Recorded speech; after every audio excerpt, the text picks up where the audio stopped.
Bonjour, bienvenue pour ce nouveau Lamotologie. Alors, depuis quelques temps, vous savez, on parle de tout ce qui est mort.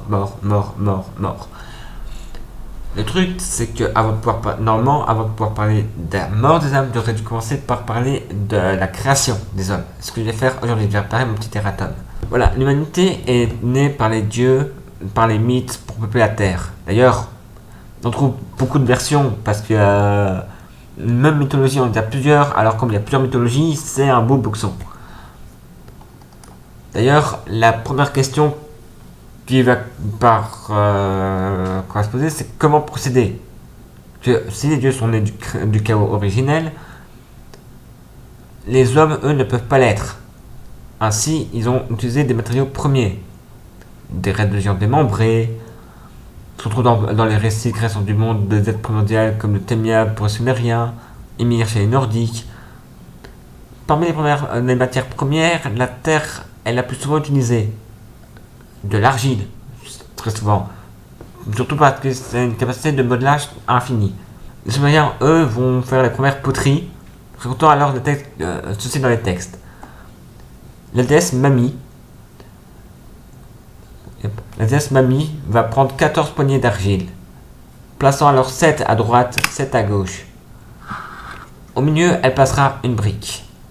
Ea, agenouillée sur la natte, ouvrit le nombril des figurines. Des deux groupes, 7 produire des hommes, 7 produire des femmes.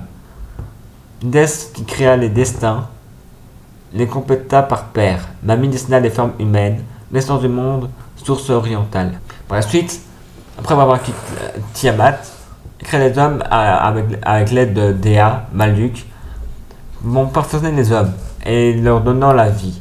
Cette argile utilise également Épiméthée pour créer les animaux, ainsi que son frère Prométhée, qui vont également créer les hommes.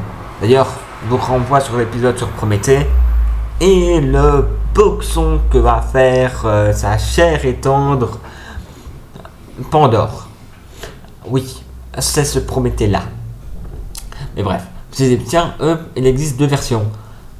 Une où le dieu créateur Khnum, qui est dieu potier et dieu de la terre, va façonner l'homme. Une autre où c'est le dieu artisan Ptah, qui va les créer. On trouve également le mythe de l'argile chez les Chinois, où la déesse Nuwa créera l'homme à partir de celle-ci. Il faut aussi noter que dans certains mythes, les dieux ne songent pas toujours à créer les deux sexes, au départ en tout cas. Cependant, certains penseront, comme Ea et Mami, pour les Sumériens, Odin chez les Nordiques, qui créera les femmes à partir du frêne et de l'aune. Dans les cas où les sexes ne furent pas créés au début, les premiers êtres composant l'humanité vont être androgynes, donc les deux sexes, coupés en deux quoi. Cela entraînera l'attirance entre les deux parties et dont le sexe, chacun désirera retrouver son autre moitié. On trouve cela dans le mythe grec par Platon, où les premiers êtres étaient androgynes dotés de 8 membres.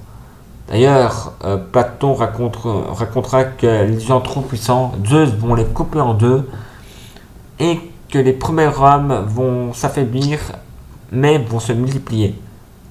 Il demandera ensuite à Apollon de les soigner, donnant naissance alors aux deux sexes. Les dieux créeront alors ensuite la sexualité pour que l'homme et la femme puissent se reproduire. Dans la version plus védique des mythes hindous, où tous les êtres descendent d'un être primitif du nom de Purusha, on trouvera également ce principe. D'ailleurs, voici ce que dit le texte. Le mâle a 1000 têtes, 1000 yeux, 1000 pieds, courant la terre de part en part. Il la dépasse encore de 10 doigts. Le mâle n'est pas d'un autre dans cet univers, à ce qui s'est passé, mais ce qui va venir. Tous les êtres sont un quartier de lui. Certaines d'ailleurs interprétations diront cependant que sa séparation ne laisse que deux êtres, l'homme, la femme. D'ailleurs, le texte dirait aussi ceci. À l'origine, Purusha existait seul. Il avait l'ampleur d'un homme et d'une femme qui se tenaient embrassés. Il se divisa en deux. De là naquirent l'époux et l'épouse. Mais à travers ces personnages, on trouve un point récurrent dans le mythe. Quand les hommes sont conçus par les divinités, secondaires ou même primaires, ils ne sont pas parfaits. ce qui explique en fait les imperfections de l'homme. Bah, même si Prométhée façonna l'homme à l'image des dieux, dans leur apparence, ce qui était un outrage pour les divinités, ils leur restèrent inférieurs et ils n'avaient pas les capacités de les copier véritablement. Cependant, on voit avec nous que l'homme est créé par un dieu et ses imperfections sont volontaires. À notre cas, est-ce que les premiers hommes sont nés directement d'un dieu, bien que de manière involontaire? C'est le cas par exemple pour les hindous avec Brahma, créer les hommes en faisant tomber sa semence, alors qu'il poursuivait sa fille Sarasvati, appelée aussi Shaidaya, la fille de Shiva d'une autre version. Donc, vous voyez que l'homme, il y a beaucoup de façons, et c'est ça le truc, c'est assez rock'n'roll à chaque fois.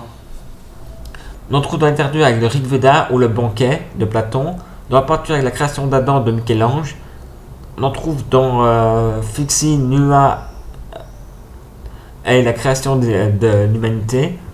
Sur ce, c'est la fin de ce labo de zoologie. Je vous dis à très bientôt. Ciao!